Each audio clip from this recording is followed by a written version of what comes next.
en esta palestra donde las voces se alzan y los caminos se bifurcan, donde el cristiano es romanista o testigo, o hay necios e insensatos, locos para contar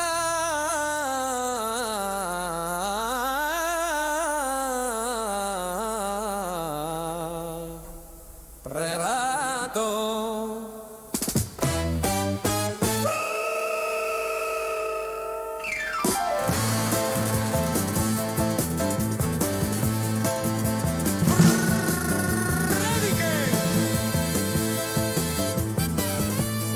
Que sobrevuelan el Imperial y las 11 calvas. Cuervo y campaneros blancos.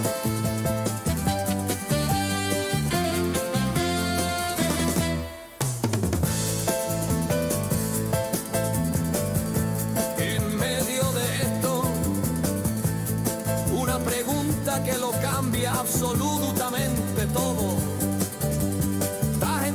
Que Cristo murió y resucitó según la historia.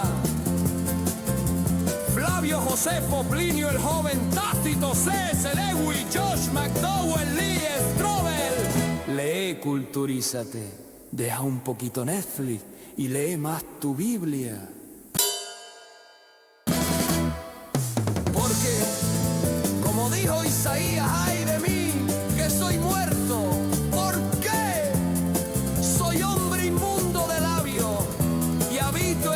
De pueblo que tiene labios inmundos, y he visto con mis ojos al Rey, el Señor de los ejércitos.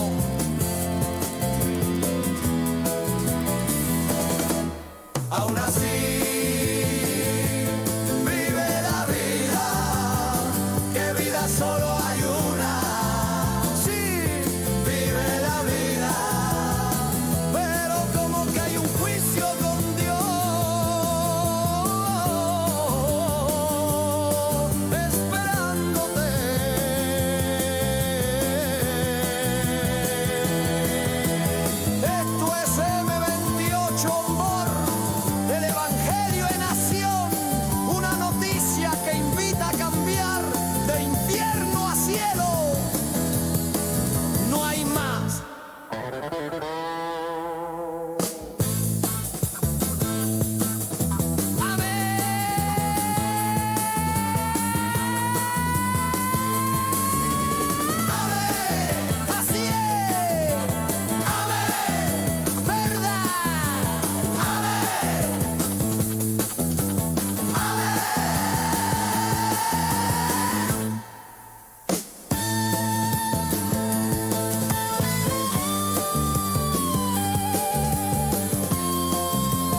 Sevilla, seguimos hablando de la palabra de Dios, otro poquito más, y quiero empezar con dos preguntas que, si dice ser cristiano, deberían ser muy fáciles, muy sencillitas. ¿Cuál es la mayor esperanza del cristiano? Pregunta número 1, ¿cuál es la mayor esperanza del cristiano? Pregunta número 2, ¿cuál es el punto débil de la Biblia? ¿Cuál es el punto débil de la Biblia? Uno respondería a la primera pregunta, ¿cuál es la mayor esperanza del cristiano? Uno respondería quizás, pues, no sé, tal vez que Dios cuando muera me lleve al cielo. Uno respondería eso. Y a la segunda pregunta uno respondería, ¿el punto débil de la Biblia? ¿El punto más débil? Quizás la creación, quizás los milagros que Dios ha hecho, el convertir el agua en vino, el resucitar, o como yo suelo decir, revivir a ciertas personas, el abrir el mar rojo de par en par, como si fuese una puerta gigante. No sé, tal vez el éxodo de Egipto. Tal vez aquel día cuando el ángel de Dios mató a 80.000 personas que estaban sitiando Jerusalén. El ejército de los asirios. No sé, tal vez cuando Dios liberó a través de Ciro II de Persia a Israel de Babilonia. Sí, tal vez. Pero vayamos un poco más allá y pensemos en una sola respuesta para las dos preguntas. Y repito las preguntas. ¿Cuál es la mayor esperanza del cristiano? ¿Y cuál es el punto débil de la Biblia? Si eres cristiano, deberías de saberlo. Lo hemos celebrado hace aproximadamente 2 semanas. Y es la resurrección de Jesús. Es la mayor esperanza del cristiano y el punto más débil de la Biblia. Por eso, incluso a día de hoy, muchos ateos siguen pensando, los que de verdad algún día van a aceptar a Jesús en su corazón, siguen pensando, bueno, Dios no resucitó al tercer día.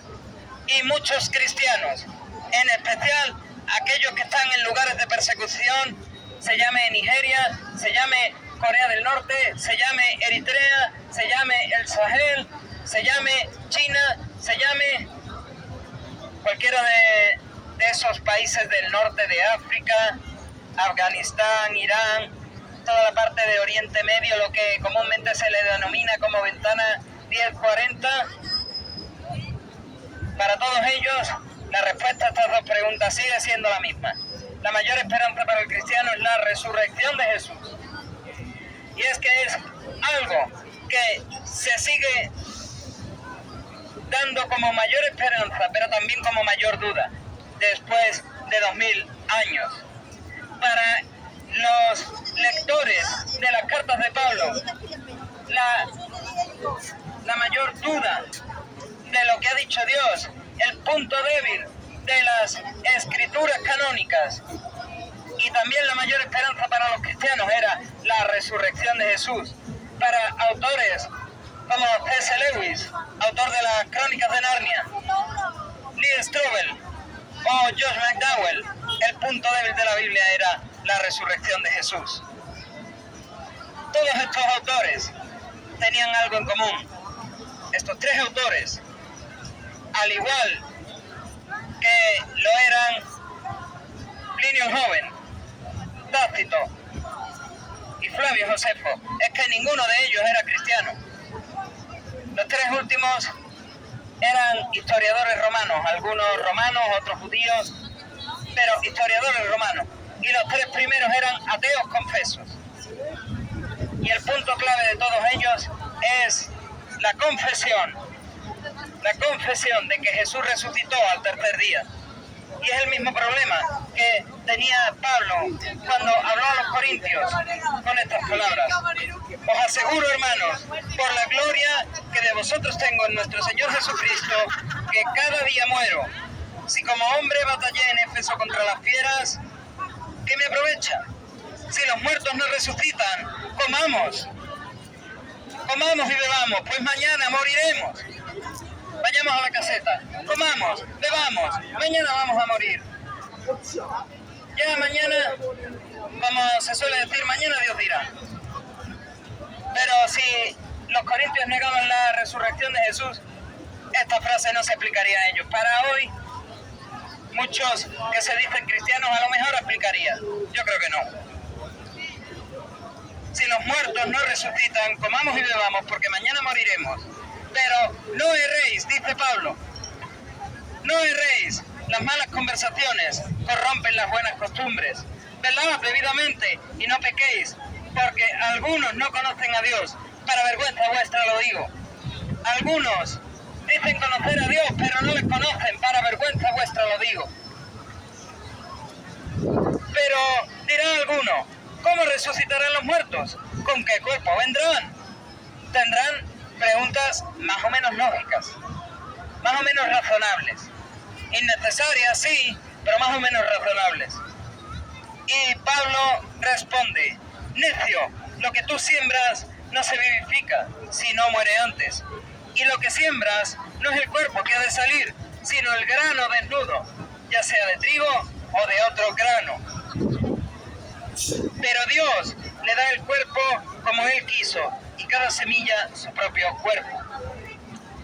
Cuando partas de esta tierra, sin tus caretas, sin tu manera de vivir, sin las cosas que haces en público, pero que luego haces la contraria en privado, cuando se desvele quién eres de verdad,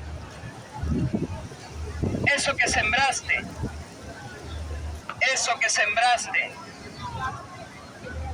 no es lo que habrá de salir, sino lo que tenías dentro. Si sembraste a una persona muy legalista, cuando mueras no saldrá la persona legalista que sembraste, saldrá la persona que se ponía a odiar a los demás simplemente porque no eran capaces de cumplir la ley de Dios. Y Juan el Bautista dijo acerca de estos frutos: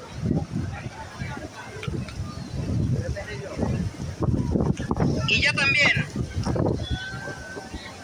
dijo así Juan el Bautista, al ver que muchos de los fariseos, personas que habían sembrado legalismo, religiosidad, una vana manera de vivir, al ver que muchos de los fariseos y de los saduceos venían a su bautismo, les decía: generación de víboras, ¿quién os enseñó a huir de la ira venidera? De una ira de Dios, donde habrá pasado este juicio que viene detrás de la muerte y vendremos a recibir la paga del pecado, que es la muerte. ¿Quién nos enseñó a huir de la ira venidera?, dijo Juan el Bautista. Haced pues frutos dignos de arrepentimiento. Dignos de arrepentimiento. Y no penséis decir dentro de vosotros mismos: Abraham tenemos por padre. Porque yo os digo que Dios puede levantar hijos a Abraham aún de estas piedras. Dios puede hacer lo que quiera. Nos creó. Y de hecho, para el que diga que la mayor debilidad de la Biblia es la creación de Dios, Dios nunca da ninguna duda de su existencia, ninguna duda de su creación. De hecho, Él dice: ¿quieres conocer a Dios? Y solo conocer a Dios, no conocer lo que Él quiere, no conocer lo que Él hace, no conocer lo que Él puede hacer en tu vida. Mira la naturaleza y mira tu conciencia.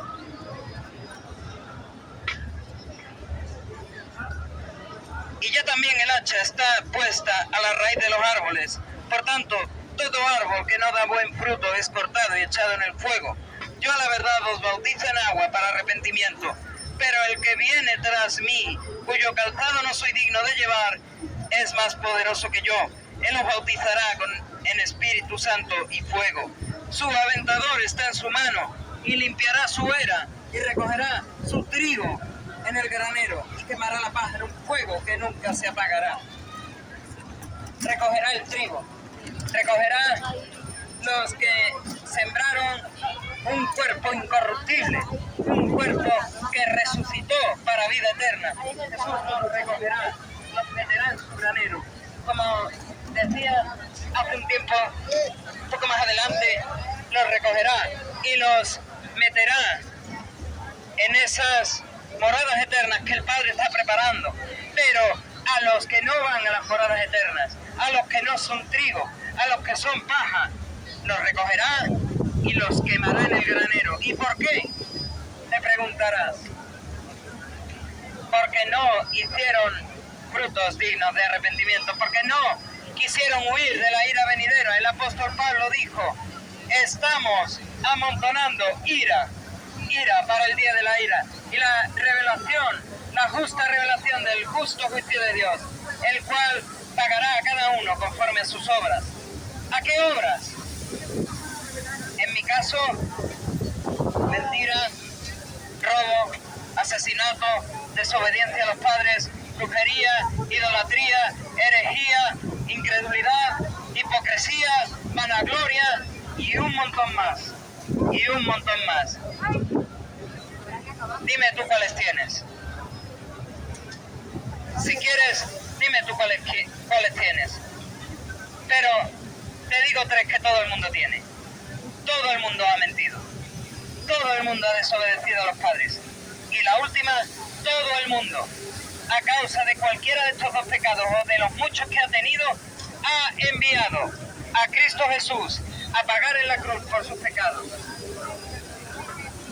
Esos, si no tienen fe en el Señor Jesucristo, si no producen frutos dignos de arrepentimiento, dice la palabra de Dios, son paja que serán amontonadas y quemadas en un fuego que no se apagará. Este fuego es el infierno. Como dice aquí, la paga del pecado es muerte. La paga del pecado es muerte. Detrás del juicio con Dios, cuando se han presentado las obras de cada uno y se encuentra siendo bastante generosos el 90% de las personas no inscritas en el libro de la vida, dice Juan, los que no se hallaron inscritos en el libro de la vida, es decir, como poco, siendo muy generosos, un 90% de la humanidad, serán lanzados al lago que arde con fuego y azufre, que es la muerte segunda. La paga del pecado es la muerte. Pero esto no acaba aquí. Dice, pero la dádiva de Dios es vida eterna en Cristo Jesús. Si me quedase con la primera parte del versículo, estamos todos en un grave peligro. Estamos todos en un horrible peligro. Y es que moriremos, enfrentaremos un juicio y seremos enviados a una condena por la eternidad, en la eternidad futura. Pero, gloria a Dios, que ha enviado el Padre al Hijo a morir en nuestro lugar. Y que ha resucitado. Porque, como dijo Pablo, era el tiempo de los corintios y sigue siendo los mismos tiempos de los corintios. Si Cristo no ha resucitado, vana es nuestra esperanza, vana es nuestra fe, aún estamos en nuestros pecados. Comamos y bebamos porque mañana moriremos. Comamos y bebamos porque mañana iremos a un juicio con Dios. Comamos y bebamos porque mañana enfrentaremos el infierno. Comamos y bebamos porque mañana partiremos a la eternidad y no será una eternidad agradable. Pero gloria a Dios, que podemos decir con total seguridad, aunque haya dicho que es el punto más débil de las Escrituras, pero es la mayor esperanza del cristiano, que Jesús resucitó. Dios envió a su Hijo unigénito, lo envió a morir, pero para enviarlo a morir, para enviarlo a ser sustituto por la humanidad, para enviarlo a recibir la copa de la ira, él debía de cumplir la ley de Dios a cabalidad. Él debía de haber nacido sin pecado. Él debía de resistir las tentaciones y ser un nuevo representante para la humanidad, porque con Adán no servía. Con Adán el pecador lo único que hacíamos era que el hombre iba pasando el pecado de generación en generación, en generación, en generación. No la mujer, el hombre. Y Cristo, al no nacer de padre humano, sino de Dios, no tuvo ese pecado. Cristo, al ser Dios que se encarnó, no pecó. Cristo, al ser Dios que se encarnó, resistió las tentaciones del diablo.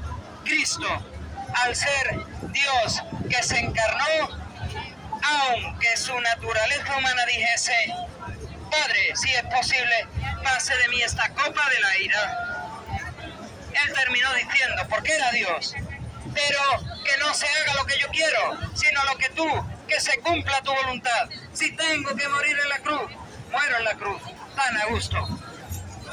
Si tengo que sufrir 39 latigazos con el látigo de 9 colas romanos, acabar con la espalda destrozada, medio arrancada, si tengo que cargar con el travesaño de la cruz por la vía dolorosa en Jerusalén, si tengo que ser golpeado, apaleado, escupido, la barba arrancada, si tengo que ser coronado con espinas de este tamaño clavando mi frente, si tengo que ser atravesado con una lanzada, si tengo que ser atravesado de pies y manos, con espinas, vamos, con clavos de este tamaño, y si para respirar, lo más sencillo, para hacer así, en la misma cruz del Calvario, tenía que resistir la gravedad que tira para abajo y los clavos de la cruz que me sujetaban al travesaño y ponerme de puntillas para poder respirar. Que se haga lo que tú quieras, Padre. Cristo murió en esa cruz por nuestros pecados, derramando su sangre. Él fue sepultado y resucitó al tercer día. Y esta es la esperanza que hoy te venimos a presentar. Esta es la esperanza ante la muerte que te venimos a presentar. Que si hoy crees que Cristo murió por tus pecados, que fue sepultado y que resucitó al tercer día, tienes vida eterna. Esta es la dádiva, este es el regalo de Dios. Vida eterna en el Señor Jesucristo. Y para aplicártelo a ti mismo, no hagas como las religiones, no busques tu propia justicia, no busques lo que puedas hacer, busca lo que Dios mismo instituyó. El mismo Señor Jesús al empezar su ministerio dijo: el tiempo se ha acercado, por tanto, arrepentíos y creed en el Evangelio. Nada más, nada menos. Uno debe de ver su corazón en la ley de Dios, encontrarse pecador, encontrarse como aquel que ha fallado a Dios y pedirle perdón. Por supuesto, tratar de dejar el pecado, porque qué cristianos seríamos si no tratamos de dejar el pecado, pero pedirle perdón a Dios y encontrarse pecador. Pero principalmente uno debe de poner toda su fe y toda su confianza en la muerte, sepultura y resurrección de Jesús, que es lo único que nos puede otorgar hoy la salvación, es lo único que nos puede otorgar hoy el cielo, es lo único que nos puede abrir la puerta de esas moradas celestiales que el Padre está preparando de antemano. Recibe hoy la salvación y recibe hoy el cielo que ninguno merecíamos, para que le puedas dar a Dios toda la gloria y toda la honra que solo Él merece. A Él sea la gloria.